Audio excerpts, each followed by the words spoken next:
Hi ಬಂಧುಗಳೇ, ಎಲ್ಲರಿಗೂ ಬೆಳಗಿನ ಶುಭೋದಯಗಳು. ಎಲ್ಲರೂ ಹೇಗಿದ್ದೀರಾ? ಚೆನ್ನಾಗಿದ್ದೀರಾ ಅಂತ ಭಾವಿಸ್ತೀನಿ. ನಾನಿವತ್ತು ನಿಮಗೆ ತೋರಿಸ್ಲಿಕ್ಕೆ ಬಂದಿರೋ ರೆಸಿಪಿ ಎಲ್ಲ ಥರ ಕಾಳುಗಳನ್ನ ಯೂಸ್ ಮಾಡಿ ಮಾಡುವಂತಹ ರಾಗಿ ದೋಸೆ. ನಾನಿವಾಗ 2 ಗ್ಲಾಸ್ ರಾಗಿನ ತೊಗೊಂಡಿದ್ದೀನಿ, ಅರ್ಧ ಗ್ಲಾಸ್ ಅಕ್ಕಿನ ತೊಗೊಂಡು ನೀಟಾಗಿ ಅದನ್ನು ತೊಳ್ಕೊಂಡಿದ್ದೀನಿ. 2 ಸಲ 3 ಸಲ ಏನು ಮಾಡಬೇಕು, ನೀಟಾಗಿ ಮಿಕ್ಸ್ ಮಾಡಿ ತೊಳ್ಕೊಳ್ಳೋದ. ನಾನಿವಾಗ ತೊಳೆದು ಇಟ್ಕೊಂಡಿದ್ದೀನಿ. ತೊಳೆದು ಇಟ್ಟಾದ ನಂತರ ಅದಕ್ಕೆ ಸ್ವಲ್ಪ ನೀರು ಹಾಕಿ ನೆನೆ ಹಾಕೋದು. ಒಂದು 3-4 ಅವರ್ಸ್ ಆದರೂ ಇದು ನೆನಿಬೇಕು. ನಾನು ಓವರ್ ನೈಟ್ ಅಂತ ಹೇಳಿದ್ರೆ ನೈಟ್ ನೆನೆಸ್ತಾ ಇದ್ದೀನಿ, ಬೆಳಗ್ಗೆ ತಿಂಡಿಗೆ ಅಂತ ಹೇಳ್ಬಿಟ್ಟು. ನೀಟಾಗಿ ಇದನ್ನು ತೊಳೆದು ನೆನೆಯೋಕೆ ಇಟ್ಟಿದ್ದೀನಿ. ಇದ್ರ ಜೊತೆಗೆ ಸ್ವಲ್ಪ ಕಾಳುಗಳನ್ನೆಲ್ಲ ನಾವು ಮಿಕ್ಸ್ ಮಾಡೋದು. ಯೂಶಲಿ ದೋಸೆ ಅಂತ ಹೇಳಿದ್ರೆ ನಾವು ಉದ್ದಿನಬೇಳೆ ಯೂಸ್ ಮಾಡ್ತೀವಿ. ಬೇರೆ ಬೇರೆ ಕಾಳುಗಳನ್ನ ಯೂಸ್ ಮಾಡಿ ಯಾವ ಥರ ಮಾಡೋದು ಅಂತ ನಾನು ಹೇಳ್ಕೊಡ್ತೀನಿ ನೋಡಿ. ಉದ್ದಿನಬೇಳೆ ಒಂದು ಗ್ಲಾಸ್ ಹಾಕ್ಕೊಂಡಿದ್ದೀನಿ. ಒಂದು ಚಿಕ್ಕ ಗ್ಲಾಸಲ್ಲಿ ಸ್ವಲ್ಪ ಕಡಲೆಕಾಳನ್ನು ಹಾಕಿದ್ದೀನಿ. ಸ್ವಲ್ಪ ಹೆಸರು ಕಾಳು, ಕಡಲೆಕಾಳು ಏನು ತೊಗೋತೀರಾ ಅದೇ ಮೆಜರ್ಮೆಂಟಲ್ಲಿ ಹೆಸರು ಕಾಳನ್ನು ಹಾಕ್ಕೊಂಡಿದ್ದೀನಿ. ನೆಕ್ಸ್ಟ್ ಬಂದು ಸ್ವಲ್ಪ ಕಡಲೆ ಬೀಜ, ನೀವು ಬೇಕಂತ ಹೇಳಿದ್ರೆ ಜಾಸ್ತಿ ತೊಗೋಬೋದು, ಇಲ್ಲಾಂದರೆ ಸ್ವಲ್ಪ ತೊಗೊಳ್ಳಿ. ನಾವು ಕಡಲೆ ಕಾಳು ಮತ್ತು ಹೆಸರು ಕಾಳು ಏನು ತೊಗೊಂಡಿದ್ದೀವಿ ಅದರಲ್ಲಿ ಅರ್ಧ. ನೆಕ್ಸ್ಟ್ ಬಂದು 1 ಗ್ಲಾಸು ಹುಳ್ಳಿಕಾಳು. ಇದನ್ನು ತೊಗೊಂಡಾದ ನಂತರ ನಾವು ಸ್ವಲ್ಪ ಅವರೆಕಾಳು ಬರುತ್ತಲ್ಲ, ಅವರೆಕಾಳು ಅಷ್ಟು ಒಂದು ಅರ್ಧ ಗ್ಲಾಸಷ್ಟು ಅವರೆಕಾಳನ್ನು ತೊಗೊಳ್ಳೋದ. ಇದಿಷ್ಟನ್ನು ನೀಟಾಗಿ ತೊಳ್ಕೊಬೇಕಾಗುತ್ತೆ. ಬೇರೆ ಕಾಳುಗಳನ್ನ ಯೂಸ್ ಮಾಡ್ತೀವಿ ಅಂತ ಹೇಳಿದ್ರು ಸುಧಾ ಬೇಳೆನೂ ಹಾಕ್ಕೋಬೋದು, ಹೆಸ್ರು ಬೇಳೆ ಹಾಕ್ಕೋಬೋದು. ನಿಮಗೆ ಮನೇಲಿ ಎಷ್ಟಿರುತ್ತೆ ಅಷ್ಟು ಕಾಳುಗಳನ್ನ ಹಾಕ್ಕೋಬೋದು, ತೊಂದರೆ ಇಲ್ಲ. ನಾನು ಇಷ್ಟು ಕಾಳುಗಳನ್ನ ಮಾತ್ರ ಯೂಸ್ ಮಾಡ್ತಾಯಿದ್ದೀನಿ. ಇದ್ರ ಜೊತೆಗೆ 2 ಅಥವಾ 3 ಸ್ಪೂನು ಎಳ್ಳು, ಬಿಳಿ ಎಳ್ಳನ್ನು ಹಾಕಿದ್ರೆ ಚೆನ್ನಾಗಿರುತ್ತೆ. ನಾನು ಬಿಳಿ ಎಳ್ಳನ್ನು ಯೂಸ್ ಮಾಡ್ತಿದ್ದೀನಿ. ಜೊತೆಗೆ ಮೆಂತ್ಯ, ಒಂದು 3 ಸ್ಪೂನು ಮೆಂತ್ಯನ ಹಾಕ್ಕೊಂಡಿದ್ದೀನಿ.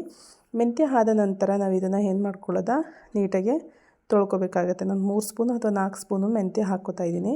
ಇದನ್ನು ಅಷ್ಟೇ 1 ಸಲ ಅಥವಾ 2 ಸಲ ಏನು ಮಾಡೋದ, ನೀಟಾಗಿ ತೊಳೆದು ನೆನೆಯೋಕೆ ಇಡಬೇಕು. ಅಂತ ಹೇಳಿದ್ರೆ ನಾನು ಬೆಳಗ್ಗೆ ತಿಂಡಿಗೆ ಮಾಡ್ತಾ ಇರೋದ್ರಿಂದ ರಾತ್ರಿನೇ ನೆನೆಸ್ತಾ ಇದ್ದೀನಿ. ನೀಟಾಗಿ ಇದನ್ನು ನೆನೆಯೋಕೆ ಇಟ್ಕೊಳ್ಳೋದ. ನೋಡಿ, ನೀಟಾಗಿ ತೊಳ್ಕೊಂಡಿದ್ದೀನಿ. ಫಸ್ಟು ಗಲೀಜೆಲ್ಲ ತೆಗೆದಾದ ನಂತರ ಮತ್ತೆ ನೀರನ್ನು ಹಾಕಿ ಇದನ್ನು ನೆನೆಯೋಕೆ ಬಿಟ್ಕೊಳ್ಳೋದ. ಕಾಳುಗಳೆಲ್ಲ ಮುಳುಗುವಷ್ಟು ನೀರನ್ನು ಹಾಕಿ ಓವರ್ ನೈಟ್ ಇದನ್ನು ನೆನೆಸ್ಕೊಳ್ಳೋದ. ನೆನೆದಾದ ನಂತರ ನೋಡಿ, ರಾಗಿನೂ ನೆನೆಯೋಕೆ ಇಟ್ಟಿದ್ದೀನಿ, ಆ್ಯಂಡ್ ದೆನ್ ಕಾಳು ನೆನೆಯೋಕೆ ಇಟ್ಟಿದ್ದೀನಿ. ನಂತರ ನಾನು ಮಾರ್ನಿಂಗ್ ಟೈಮಿಗೆ ಇದನ್ನು ರುಬ್ಬಕ್ಕೆ ಅಂತ ತೊಗೊಂಡ್ರೆ ನೋಡಿ ಎಲ್ಲ ನೀಟಾಗಿ ನೆಂದಿದೆ. ಅದು ಕಾಳನ್ನು ನಾವು ಕೈಲಿ ಈ ಥರ ಮಾಡಿದ್ರೆ ಅದು ಓಪನ್ ಆಗಬೇಕು, ಆ ರೀತಿ ನೀಟಾಗಿ ನೆಂದಿದೆ ಅಂತ ಹೇಳಿದ್ರೆ ಈಗ ರುಬ್ಕೊಂಡ್ರೆ ಇದು ನುಣ್ಣಗಾಗುತ್ತೆ. ಈ ರೀತಿ ನೆಂದ ನಂತರ ನಾವು ರುಬ್ಕೊಂಡ್ರೆ ನುಣ್ಣಗಾಗುತ್ತೆ.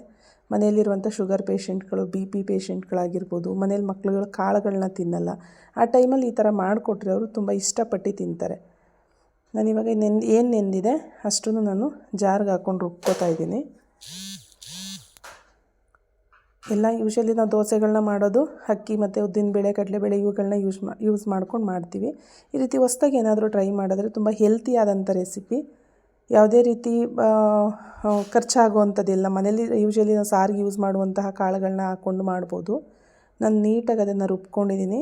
ಮತ್ತು ರುಚಿಗೆ ತಕ್ಕಷ್ಟು ಉಪ್ಪನ್ನು ಹಾಕಿ ಮಿಕ್ಸ್ ಮಾಡ್ತಾಯಿದ್ದೀನಿ. ಮಿಕ್ಸ್ ಮಾಡಿ ಒಂದು 1/2 ಅವರ್ ಇದನ್ನು ಬಿಡಬೇಕಾಗುತ್ತೆ. ನೋಡಿ, ದೋಸೆ ಹದಕ್ಕೆ ರುಬ್ಕೊಳ್ಳಿ.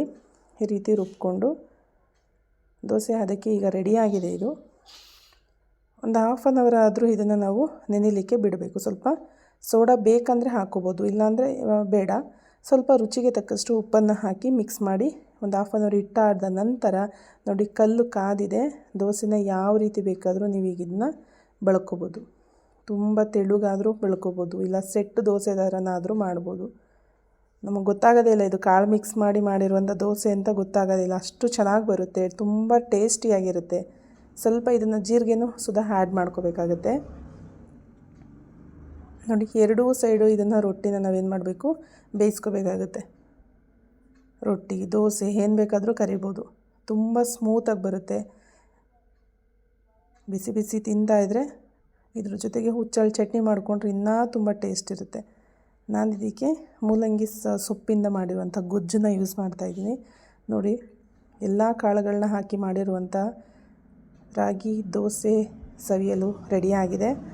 ಇದ್ರ ಜೊತೆಗೆ ನಾನು ಬೇಳೆ ಮತ್ತು ಮೂಲಂಗಿ ಸೊಪ್ಪನ್ನು ಯೂಸ್ ಮಾಡಿಕೊಂಡು ಕೂಟ್ ಥರ ಮಾಡ್ಕೊಂಡಿದ್ದೀನಿ. 2 ಕಾಂಬಿನೇಷನ್ ಅಂತೂ ತುಂಬ ಚೆನ್ನಾಗಿದೆ. ಮನೆಯಲ್ಲಿ ಮಕ್ಳಿಗೆ ಮಾಡಿಕೊಡಿ. ಎಲ್ಲರೂ ಕಾಳುಗಳನ್ನ ಇಷ್ಟಪಟ್ಟು ತಿನ್ನಲ್ಲ, ಅಂಥ ಮಕ್ಳುಗಳಿಗೆ ನಾವು ಈ ರೀತಿ ಮಾಡಿಕೊಟ್ರೆ ಹೆಲ್ತಿಯಾದಂಥ ಫುಡ್ಡನ್ನು ಕೊಟ್ಟಂಗೂ ಆಗುತ್ತೆ.